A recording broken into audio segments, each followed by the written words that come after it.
All right, it is the top of the hour, so we'll get things started here. Thank you all for coming, and I hope you guys had a good Thanksgiving break and a good 3-week in between until Christmas or the holiday season.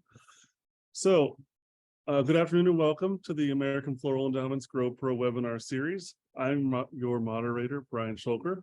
I'm a member of the AFE's Young Professional Council, and I'm a third-year PhD candidate at North Carolina State University studying horticultural growing media.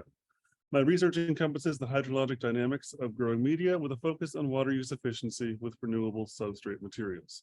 Today's session that you're all attending is on flowering and forcing of perennials. On behalf of the endowment, I'm excited to be a part of AFE's Grow Pro webinar series that features a new topic every month presented by an industry expert. The webinars are free to everyone thanks to the generous support of AFE's sponsors. And this session, speaking of the sponsors, is sponsored by Ball Seed and Darwin Perennials. Ball Seed is North America's leading wholesale horticultural distributor, combining extensive experience, innovative thinking, and world-class customer service. Darwin Perennials supports North American growers with superior genetics for an ever-expanding perennial market. If you'd like to learn more about our sponsors, or if you are a supplier and interested in becoming a sponsor for a topic, you can find that information on AFE's website, endowment.org/growpro, and the link will be embedded in the chat. If you'd like to learn more about the webinar series, or if you're a supplier interested in becoming a sponsor for a topic, you can find that information at AFE's website, endowment.org/growpro. And again, that will be in the chat. Today's webinar happens to fall on Giving Tuesday. Happy Giving Tuesday, everyone. And Giving Tuesday is the internationally recognized day of giving to nonprofits that takes place on the Tuesday after Thanksgiving every year, and conveniently after Cyber Monday. On this day, millions of people come together to support the causes they are passionate about and truly believe in. Through a donation to AFE, you can support beautiful flowers in 2023. The endowment helps fund impactful research like the findings presented through GrowPro, as well as internships, scholarships, and educational grants. Additionally, donors who give $23 or more and share one of AFE's Giving Tuesday social media posts today will be entered to win an AFE mystery swag bag full of surprises. If you'd like to support AFE today on this global day of giving, please visit endowment.org/Giving Tuesday. So today's session was pre-recorded in English by Dr. John Erwin. After the presentation, Dr. Erwin will join us for a Q&A. Feel free to submit any questions through the Q&A feature or the chat at any time, and I will be monitoring both of those. We'll answer as many as we can before the end of the hour, and unanswered questions may be answered through a separate email exchange. This session is being recorded and will be shared to AFE's YouTube account. Through YouTube's accessibility features, you can access closed captioning in other languages. To get us started, I'd like to share a bit about today's expert speaker, Dr. John Erwin. Dr. Erwin is a chair and professor with the University of Maryland's College of Agriculture and Natural Resources. He received his bachelor's in ornamental horticulture at Delaware Valley College of Science and Agriculture and his master's and PhD in horticulture from Michigan State University. His scholarship is grounded in a strong belief in the importance of the land-grant mission to society. Dr. Erwin's research around environmental plant physiology addresses current and future societal and industry concerns. Two such concerns are negative high-temperature impacts on crop yield and reducing agricultural chemical application to benefit our communities and the environment. John, welcome and thank you for presenting today on new technology and pesticides for flower crops. Enjoy the presentation. Good afternoon. My name is John Erwin. I'm with the University of Maryland, and I'm going to talk to you today about flowering and forcing of perennials. Before I get started, I wanted to thank a few people. I wanted to thank, first of all, the American Floral Endowment for inviting me, as well as Ball Seed and Darwin Perennials for both sponsoring this session. As it says, I'm from the great state of Maryland and work at the University of Maryland. And most folks don't realize, but the University of Maryland is very close to Washington, D.C. It's literally 8 miles away as the crow flies, so it's really close. It's on the very southernmost part of Maryland. And the research I'm going to talk to you about today is really the result of a lot of folks providing support over many years. And so you can see all these different businesses, including the USDA Agriculture Research Service and the Floriculture Nursery Research Initiative. But all of these companies have had a hand in the research you're going to see today.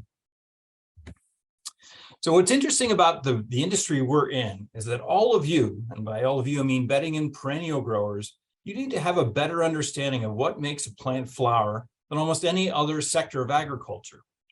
You all have to schedule flowering, and it's often over 100 species and varieties from all over the world to bloom in a single 2-month period. And you have to do that in a changing environment, which is amazing. It's not, you're not in a situation where you have corn or soybeans and one variety, but you have a tremendous number of species that you need to bloom at once. And we appreciate that if you can take a plant like a perennial plant and make it bloom earlier, particularly during the marketing period, it greatly increases sales. You'll see a hibiscus machudis here. Hibiscus naturally will often bloom in June and July in this neck of the woods, but if we can get that plant to bloom in April or May, the sales are significantly greater. And this is down in Texas, a grower I work with there. So what we're going to talk about today is how do we get these plants to flower when we want them to. I'm going to start off by talking about what factors control flowering, a little bit on development rate and PGRs, but then I'm going to talk about the meat of the talk, which is perennial forcing, and then just a brief section on other work that's being conducted. So the first thing I want to talk about is juvenility versus maturity. So when a seedling germinates and starts growing, it is immature. Okay, just like we are not capable of reproducing until a later age, neither are plants capable of flowering until a later age. So when they first germinate, they're called juvenile. Okay, and after they unfold a certain number of leaves, they transition to mature. And at that point, they are capable of being induced to flower. So this is the case with all seed propagated perennials. If we look at some crops that are grown, to give you an idea of how long this juvenile period can be, you can see grapes can be 1 year, English oak can be 25 to 30 years, and the European beech can take 30 to 40 years before it transitions from juvenile to mature. Now, if we switch to floriculture crops, we tend to look at the age of a plant and how many leaves or nodes it unfolds. So Aquilegia or Columbine, McKenna's giant needs to unfold 12 nodes before it becomes mature. This is really important later on because if the plant is immature and you try to make it bloom by giving it a cold treatment or day length period, it won't work until the plant has unfolded this many nodes. I'll come back to that. But you'll see Gaillardia is 16 nodes, Lavender is 18 nodes, and Rebecca Goldstrom is 10 nodes. So that's when they transition from juvenile to mature, and that's when you can do a treatment to make them bloom.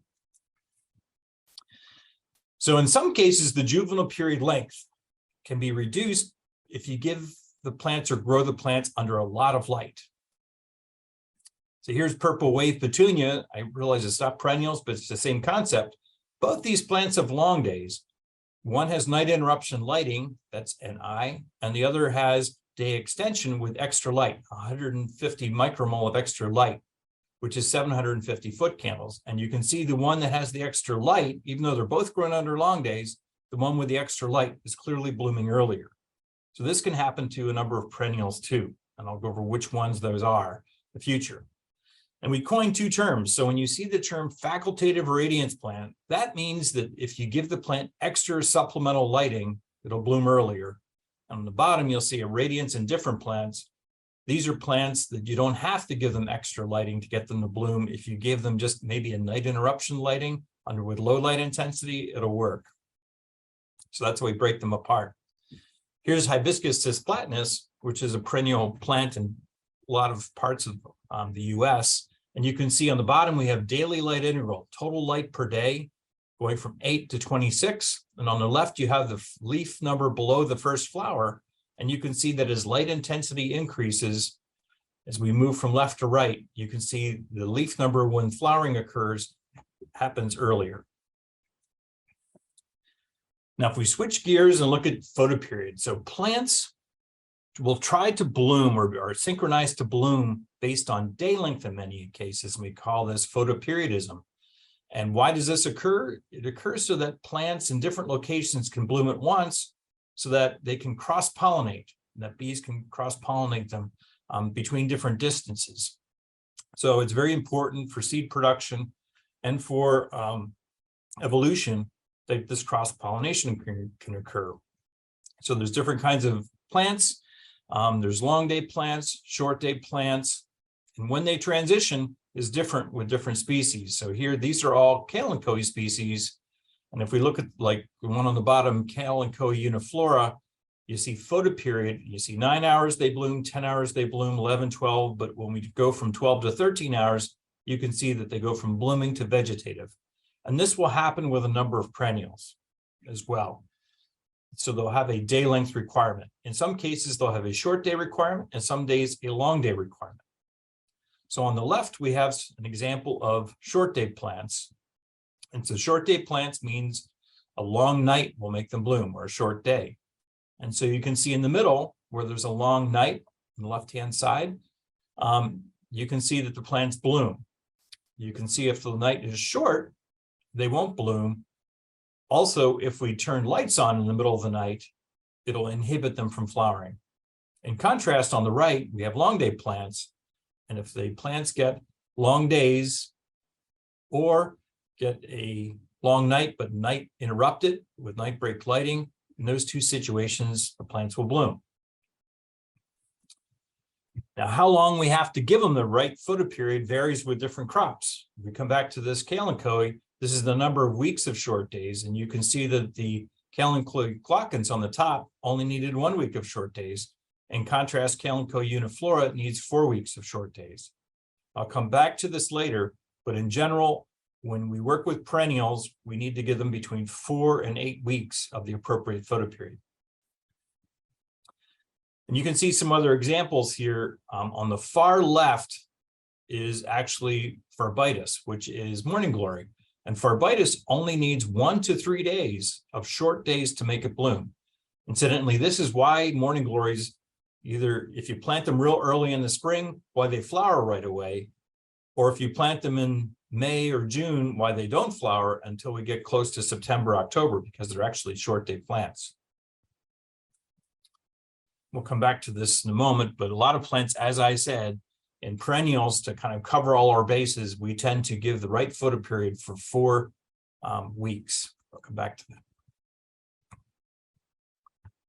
With annuals, you can see here, this is purple wave petunias, and this is the leaf number below the first flower when we put them under long days. Notice if we did it for 1 week of long days, we had 28 leaves, 27.7, and we did 2 weeks, they bloomed earlier with 21 leaves, 3 weeks, 17.5, and 4 weeks, you can see it's leveling up at 16. So this is how we came up with the 4 weeks at the appropriate photoperiod. Now, how do we give a photoperiod? Well, generally, the rule of thumb is if we're going to give long days, we do night interruption lighting. And that's typically from 10 p.m. to 2 a.m. And the minimum amount of light we say for all crops is 10-foot candles. We usually use incandescent lights or we use flowering LEDs. But one thing that has to happen is that all long day plants, which is many of the perennials, there must be far red light in the light. So that's why we need to get what's called flowering LEDs versus any LED light bulb that you might get at a Home Depot. Also, high pressure sodium lights work. In contrast with when we want to give short days, we pull black cloth. And so we pull black cloth during the winter. We'll often pull it like 4 o'clock and then pull it off 4 in the afternoon to 8 a.m. But if it's in the summer when it's hot, sometimes we'll pull black cloth in the morning, and we'll pull the black cloth at like 6 a.m. until 9 a.m. to give an extra 3 hours. We can come back to that in a moment as well. If you do light, this is a graph showing the time of night when lighting is important. If you look at the fuchsia line, which is the green line that has the peak in the middle, that's a long day plant like a lot of perennials. And this is if you give 1 hour of lighting when it's most effective, and you'll see that that time where it's most effective, where you had 100% flowering on the left, is 8 hours after the beginning of darkness, which is right around midnight. And that's why we make sure that we do the night break lighting from 10 p.m. to 2 a.m. Now, lots of perennial plants need vernalization. Once a plant is mature, some plants, like many perennials, as well as Martha Washington geraniums, osteospermums, argyranthemums, they all require a period of cool temperatures. And those cool temperatures induce flowering. And when cool temperatures induce flowering, that's called vernalization. Easter lilies are also vernalized. This is why we cool bulbs for Easter lily production. And what temperatures are perfect for vernalization? This is a response curve showing temperatures in degrees Fahrenheit and the percent response. And you can see the percent response is greatest when the temperatures are between 42 and 48 degrees Fahrenheit. Notice at 62 degrees, you still get some effect, but it's much less. So if you're going to cool perennials, if you can't keep if your temperatures are like 54 to 58, it'll still work. It's just that you're going to have to cool them longer. So here's some Martha Washington geraniums on the left, where it says 18, that means 18 degrees Celsius. So that's 63 degrees Fahrenheit. Notice at constant 63, they're not blooming. But if we cool them for 6 weeks at 6 degrees Celsius, which is the 42 degrees, that works. And if we cool with highlight and 50 degrees, that will also work for regal geraniums. We did work on cactus, which are perennials. You can see on the far left is cactus with no cooling. And notice that no matter what the photoperiod was on the right, short days, long days, or long days with supplemental lighting, they all bloomed as long as they got cooling. So cacti need to be cooled. If they don't bloom in your house, it's because they didn't get a 4 to 8 week cooling period. So a couple things on development rate before we move on to some schedules with perennials. Our scheduling will set these different times for scheduling, but something that of course impacts how fast the plant grows is the leaf unfolding rate, or how fast it develops. And in plants, we measure development rate, or how fast it grows, by the leaves a plant opens per day. Okay, so 0.1 means that it's only 0.1 leaf per day, or 10 days for one leaf. Notice that average daily temperature as it goes up, it starts out at 0 around 45 degrees. The plant will just sit there and not unfold leaves. It goes up to some temperature that's usually around 85 degrees, where it's the maximum development rate. So the plant's unfolding leaves fast. And then once you get over 85 degrees, if it gets hotter, most people don't appreciate that that actually can slow down development rate. And folks in Florida and Texas and Southern California can see this on some perennial crops. I just wanted to show you this with mandevilla, which is a perennial crop in many parts of the country in the South, but just to show you that at 50 degrees, it sits there. At 59 degrees, it sits there. And notice the difference when you go from 59 to 68 degrees, all of a sudden the plant starts growing. So you had a session some time ago, I believe it was in August, on diff. Royal Heinz gave a thing on diff. This is a graph showing the difference between day and night temperature. So that means diff means day minus night. So if you have a 0, that means day and night are equal. And this shows that as the difference between day and night goes up, elongation goes up. This is very important for our perennials. So on the bottom, the blue squares are short days and the orange squares are long days. And in either case, as the difference between day and night temperature goes up, plant height or internode elongation goes up. This is important because you'll need more growth retardant if you're going to grow perennials. This just shows an impatiens on the left with a cooler day than night, or on the right with a cooler day of the night, and on the left with a higher day of the night. And this is just a difference in height based on temperature. Now, when we looked at this in more depth, this is, you see dark versus light, and this is time of day. And the red line is the one I want you to look at, which is the stem elongation rate. That's a higher day than night that we would typically grow perennials at. Notice something, as soon as it's dark, that the elongation rate is lower, but it starts to increase. And then it hits a peak at the end of the night and the beginning of the day. And as soon as the day starts, elongation rate decreases. So what many perennial growers will do is try to focus and give a treatment at the end of the night and beginning of the day to reduce stem elongation. What will they do specifically? they will drop their temperatures before the end of the night, 1 to 2 hours before the end of the night, and let the temperature drop down to 55 to 60 degrees, and then hold the temperature down there for the first 2 to 3 hours of the day. If you do this, you reduce elongation by about 1/3 on your perennial crop. Something else that's very important in perennial crops is keeping them, bulking them, okay, making them branch.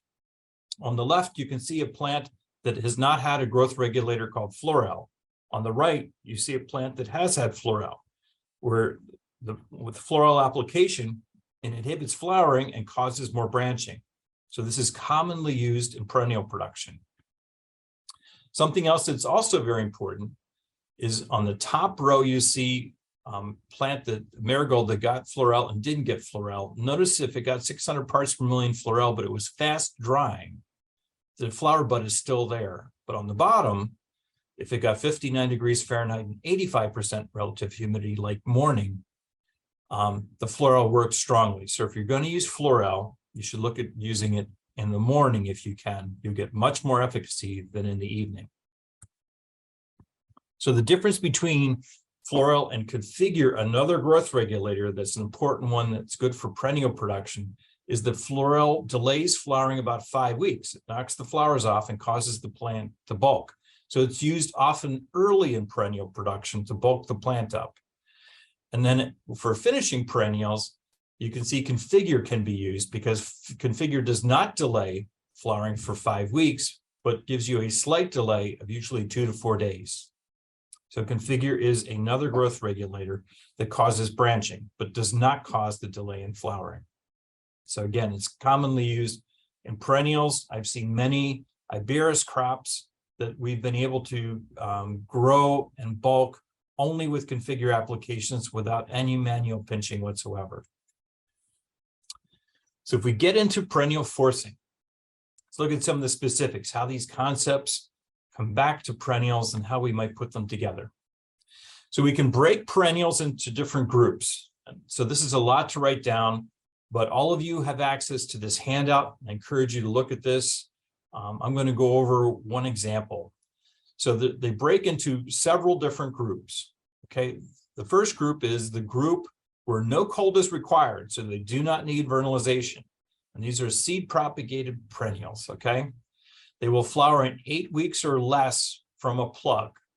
So let's look at an example of this. Asclepias tuberosa, which is butterfly weed.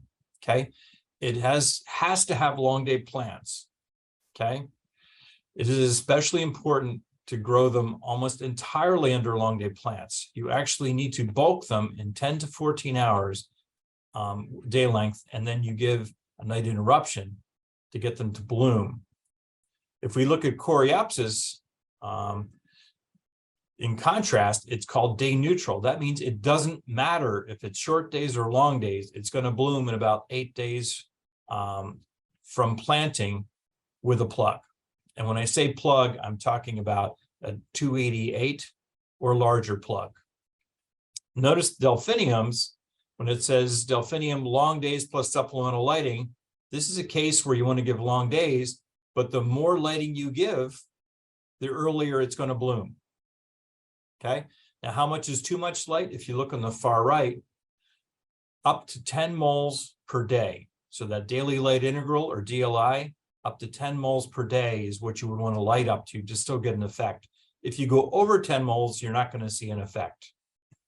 Notice that was also the case for penstemon violet dusk, and a common perennial that's grown a lot, the Salvia superba blue queen. Again, you give long days and lots of light, and it'll bloom in 8 weeks or less from a plug. Okay, so this is just an example of, here's the daily light integral and total flower bud number, and you can see flower bud number increases as the total light increases, but once you get up to 10 moles per day, when you go over that, you get almost no effect. You can go up to 14, but realistically, from a standpoint of what's economical, 10 is the most with most perennials. So now we switch to another group. Okay, this group No cold is required. They're seed propagated, but these are plants that will flower in 8 weeks or more from plug.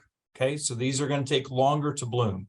Echinacea magnus is one that's grown commonly. Notice it also needs long days or night interruption lighting to grow. You bulk it under short days, and then you flower it under long days. If we go to hibiscus luna, you bulk it under 8 to 10 hour day lengths or short days, and then you flower it under long days with night interruption lighting.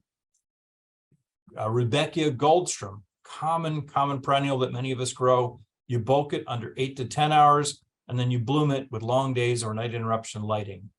And again, in this case, it's going to flower in 8 weeks or more.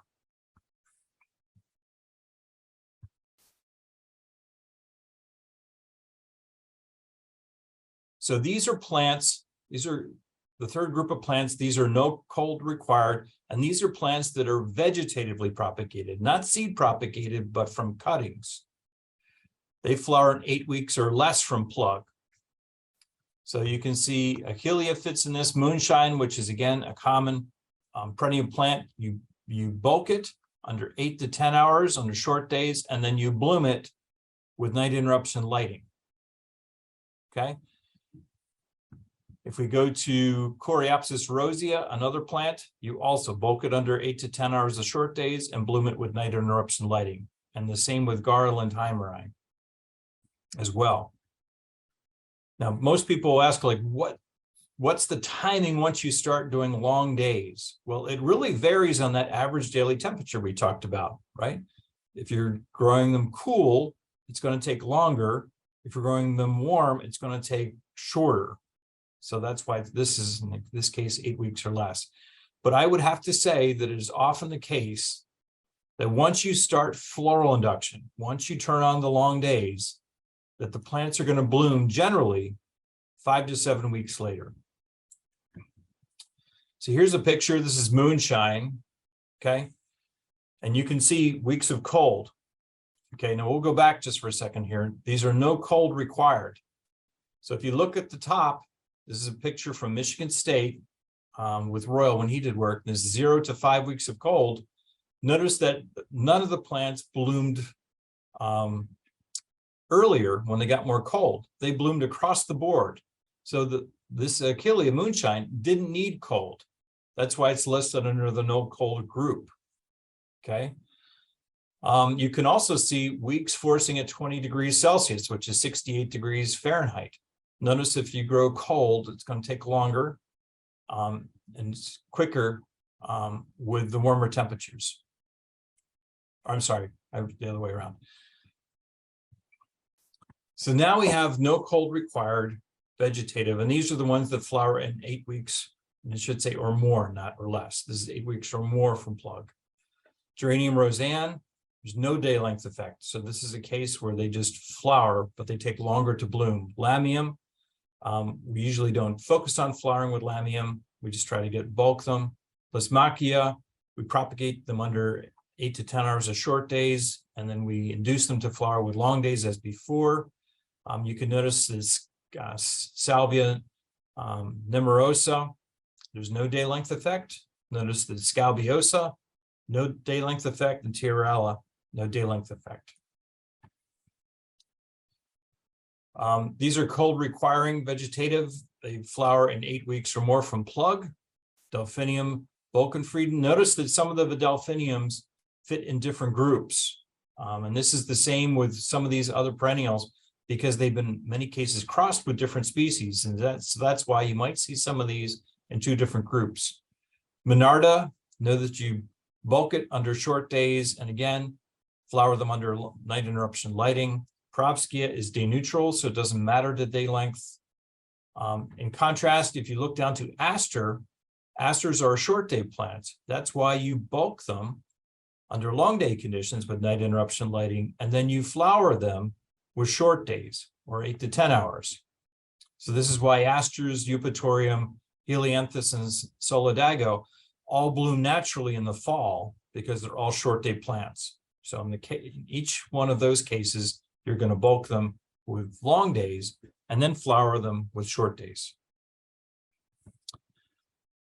So in this case, if we look at Phlox paniculata, you can see that pretty clearly that as we see day length going across the bottom, and then you see whether they flower or not. And notice that they become reproductive between 13 and 14 hours. So this is why we night interrupt Phlox paniculata, because you have to night light it to have it bloom.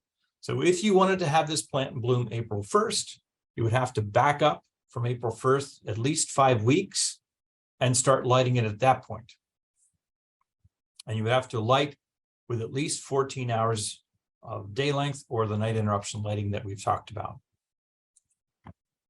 So here's an example schedule. Okay, so here we have stock plants.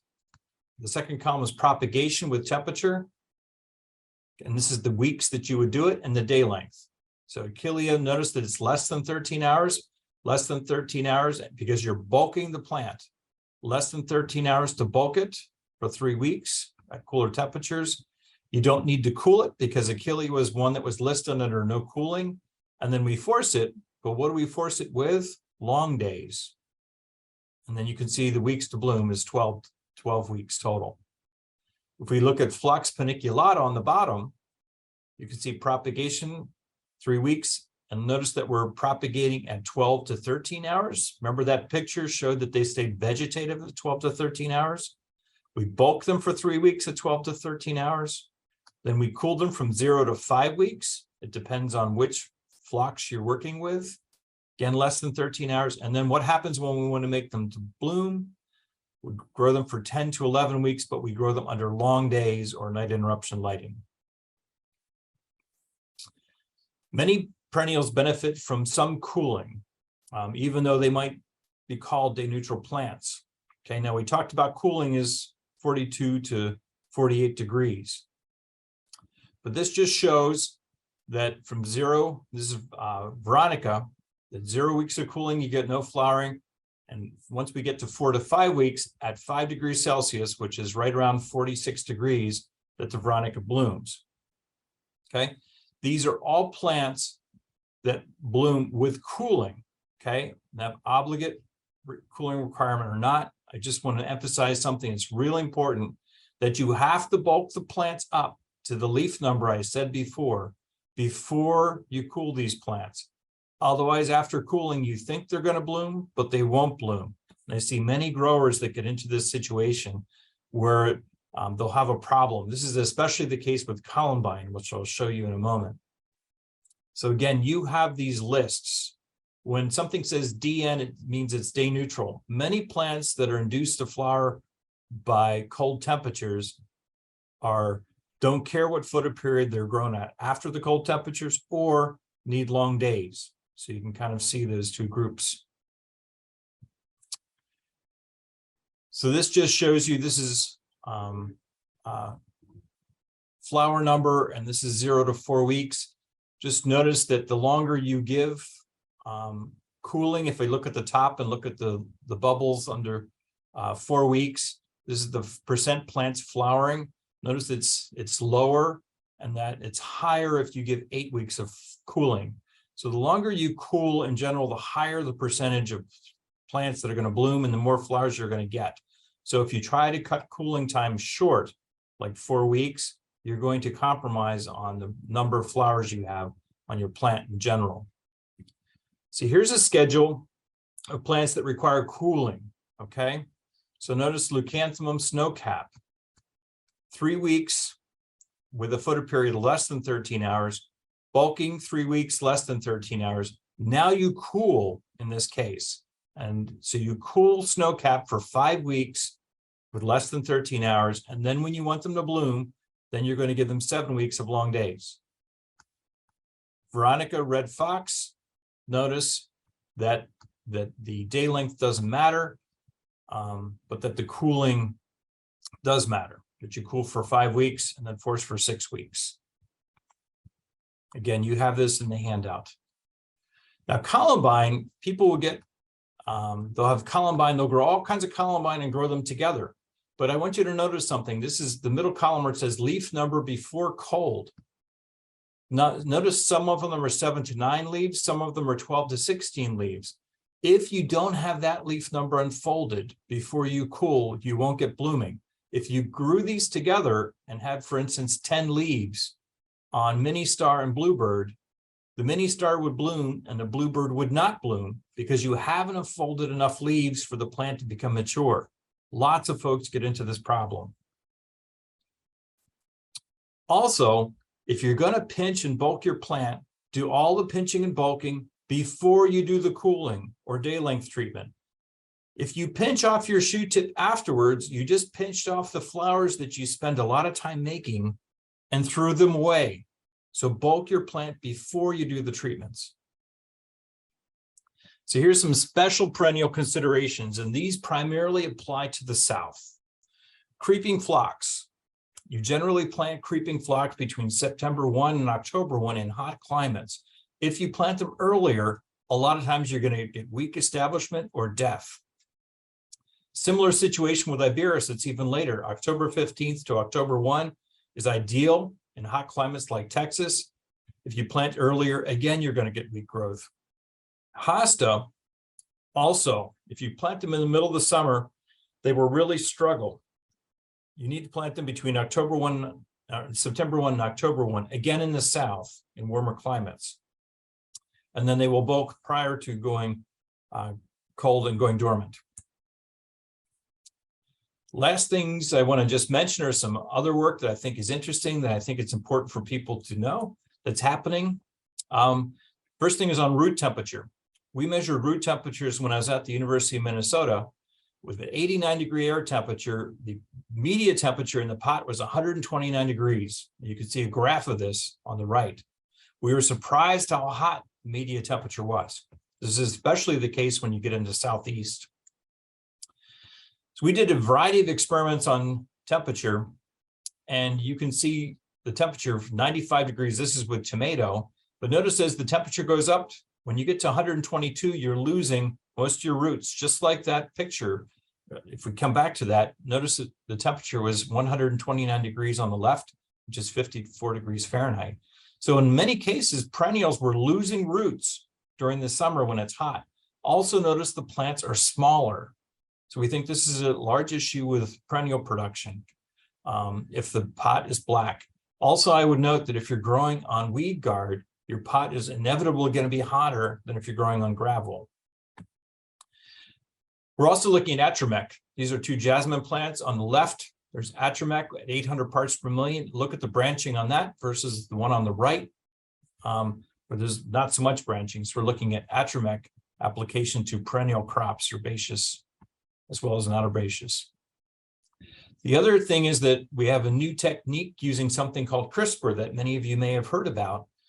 And CRISPR can be used to gene edit. And these are a weed called Arabidopsis. That's a model plant. But we've come up with a new CRISPR technique called CRISPR-Cas9 Act 3. And in this case, what we did is we went in and cut right before a gene in a plant called FT, and that causes flowering in plants. And we put what's called a promoter right in front of it to turn it on all the time. So the plants on the right-hand side, the two Petri dishes on the right, notice they're all blooming. Now, why are we doing this? Because with perennials, I did some work on what makes plants flower, and there's a gene in perennials that we know causes flowering after cooling. Question is this: can we go in and edit perennial crops right before that gene, which is called VRN, to make perennials continuously blooming? And we think that we can. So that's future work that we're looking into. Also, a major problem in perennial production is fusarium crown rot. On the right-hand side, you're going to see Arabidopsis. We identified a gene in wheat that causes fusarium resistance. So on the right-hand side, you see normal Arabidopsis in a solution with fusarium. Notice the leaves all turn yellow, but the ones on the left and the middle both had the fusarium resistance gene from wheat added to Arabidopsis. Notice that are green. We think there's lots of application for this in the ornamental industry to reduce crown rot. So before I finish up, I have to do an advertisement a little bit for the University of Maryland. I'm in the Department of Plant Science and Landscape Architecture with 43 faculty members and lecturers. We have 63 grad students and 20 postdocs, 157 undergrads. The University of Maryland has over 40,000 students, 30,000 undergrads, 10,000 grad students. And in my department, we have 3 majors. We do plant science, which covers plant biology, ecology, plant pathology, agriculture science and technology, which includes horticulture, which we all are, as well as agronomists and turf specialists. And we also do landscape architecture. It's a wonderful university with a very successful, long history of helping the horticulture industry, especially with containerized production. And just down the road at Beltsville is where they discovered photoperiodism with Maryland Mammoth tobacco. So a resource that I just want to make sure all of you are aware of is this resource, www.plantgrower.org. All the research articles that have been done in the last 20 years, I put it into this one thing. You can see this presentation at our recent presentations, as well as the AFE is providing you with a link to that. And you can see my email, jerwin@umd.edu. Also, all the old articles from the 1990s that Michigan State did on forcing perennials with all the color graphics, they're all in that same site. You can access it on your phone as well.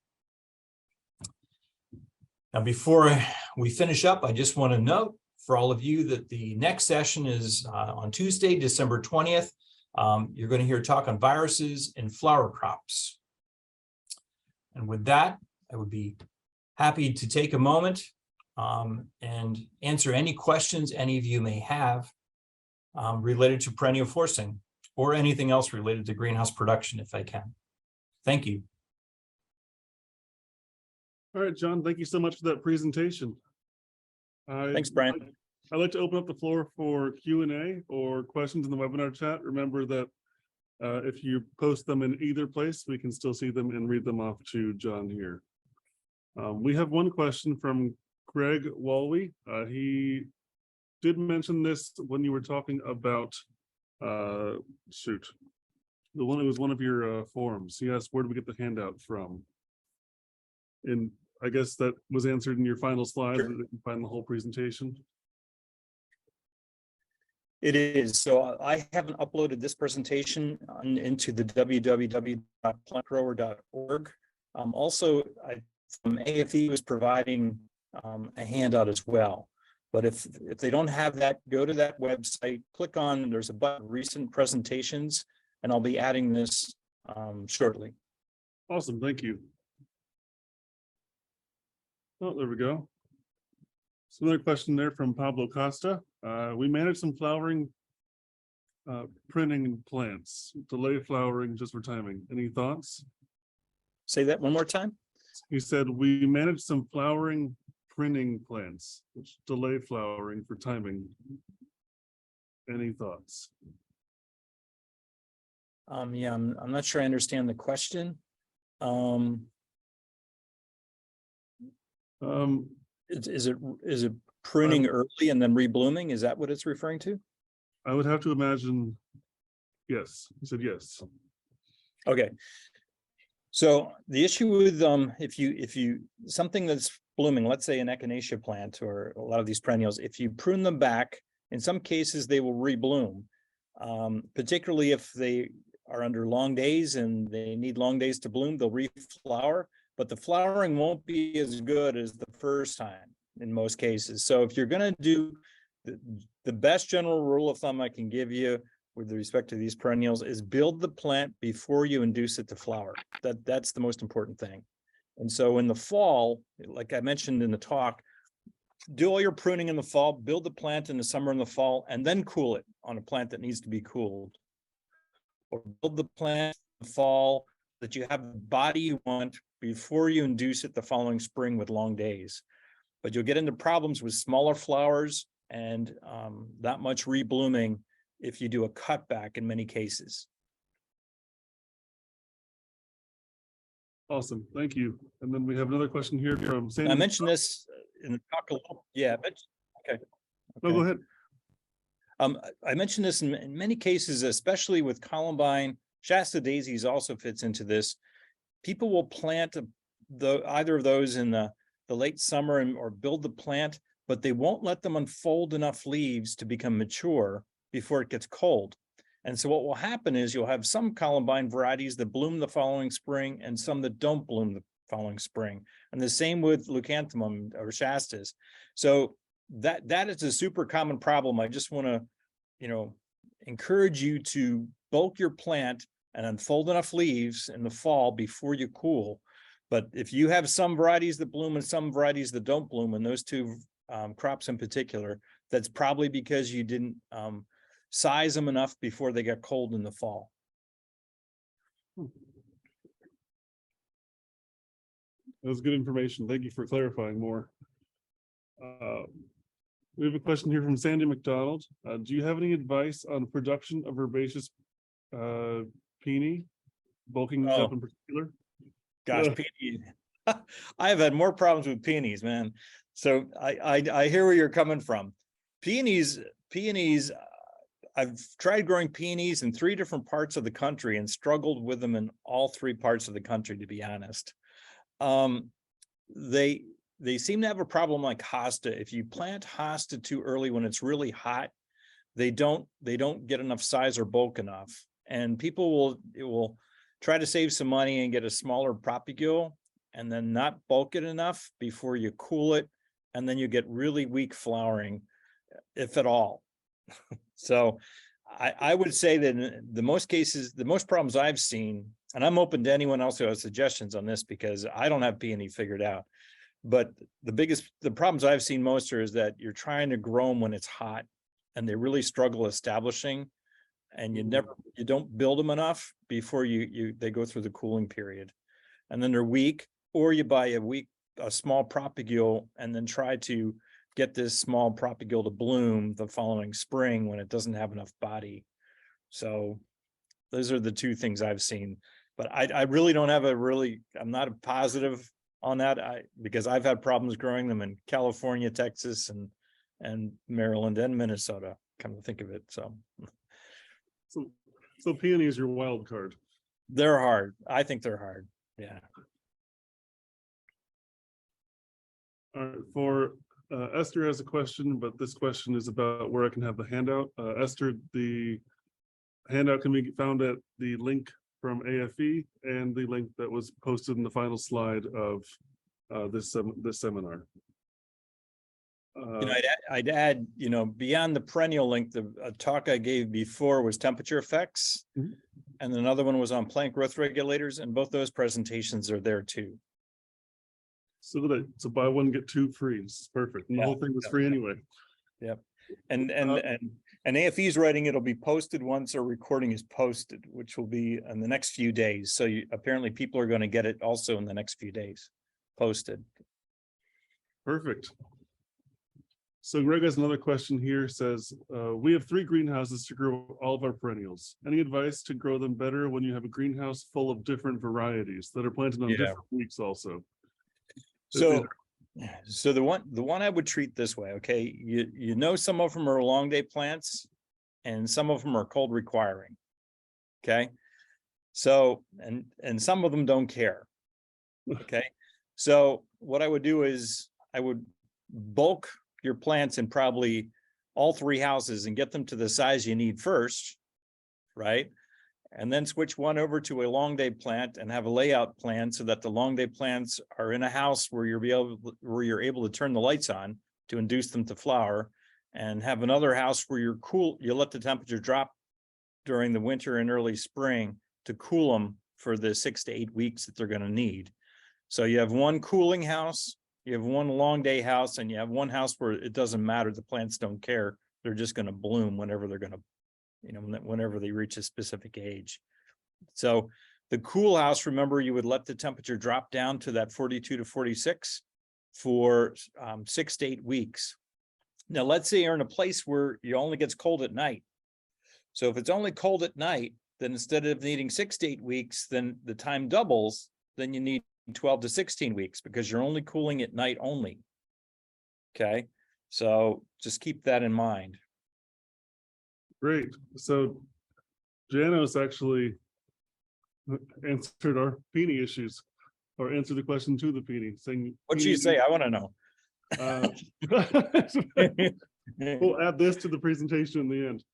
You said that peony needs to be 3 out of 5 or 5+ buds to flower. ITOH even bigger, and buds should be planted over soil level to minimize botrytis. Also, we see autumn planting is better for peony. That makes sense based off your comment about heat being an issue here. Heat and also size.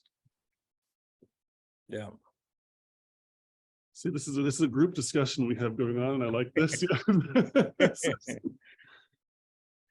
Let's see. Sandy here is saying overwintering, unheated polyhouses, a fancy echinacea. We've been told low nutrition before winter dormancy. Do you agree, or do you have any other advice? Yeah, I do. So first of all, you you should limit fertility to fertilizer that have higher nitrate levels versus ammonium. You don't want a lot of ammonium and have leafy soft growth. Also, perennials will just stretch like crazy. So as far as feeds, common feeds are 13-2-13, 15-0-15. So high nitrate feeds.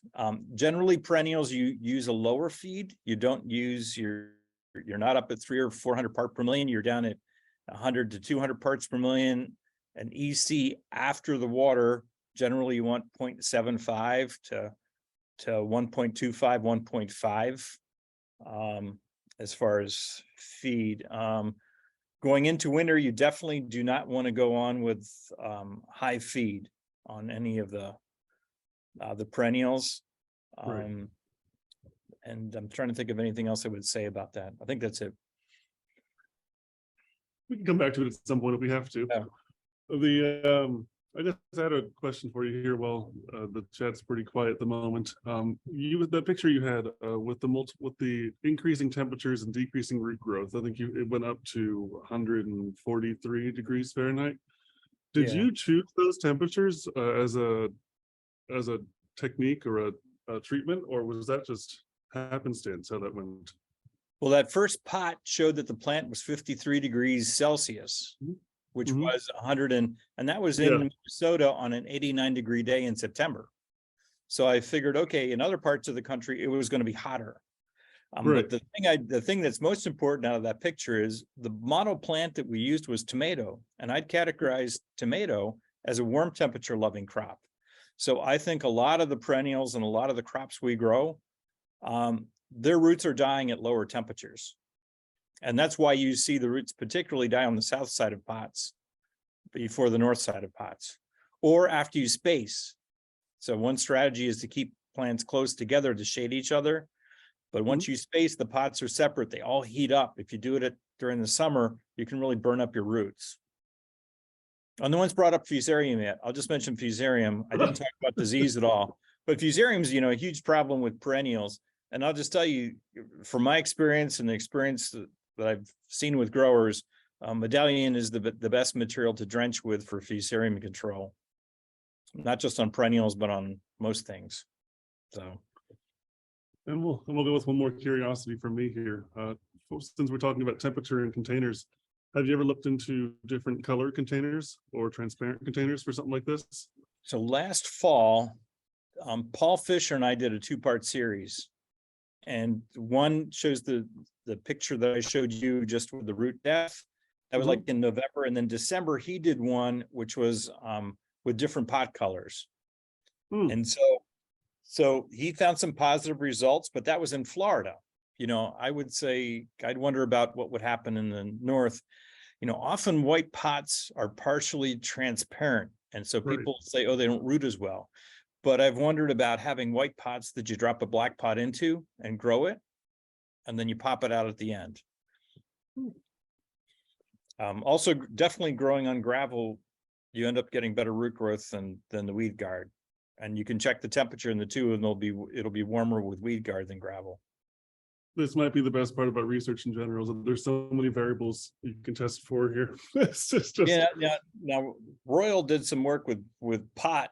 I'll just tell you that with aerated pots, where there's slit on the sides, the root growth was dramatically better. And I think part of the reason was that the plant was cooler, or the root ball was cooler. Part of it might be that there's better aeration, but I got to tell you, what happens when a pot gets really hot? The second thing that happens is the oxygen in the water in a pot goes down. And I wonder when we constantly sprinkle when it's really hot temperatures, whether we're actually drowning our plants and not realizing we're killing roots. Oh. Yeah, especially if you have a material that's holding that water longer. That's right. You're just kind of creating a vacuum. Yep. We could talk for a lot longer, but we can do that off camera as well. So for that, we're going to close this this GrowPro webinar. I want to remind everyone who's still on here that it is Giving Tuesday. And if you want any more information on that, please visit the link at endowment.org/Giving Tuesday. Thank you again for joining us for another one of these sessions. Join us next month for Dr. John Hammond's presentation on viruses and flower crops on Tuesday, December 20th at 1 p.m. Eastern. You can register at endowment.org/GrowPro. While you're there, check out our past webinar recordings, other related resources, and research reports available to you for free, thanks to industry support, as well as the link that John here put into his seminar for more of his past seminars as well. If you find this webinar series and AFE's other industry resources impactful to your business, please consider making a donation this Giving Tuesday. We also ask that you please complete the brief survey about today's session, where you can suggest additional topics and help us continue to improve these webinars. Thank you again for joining us, and I hope you all have a great day. Thanks.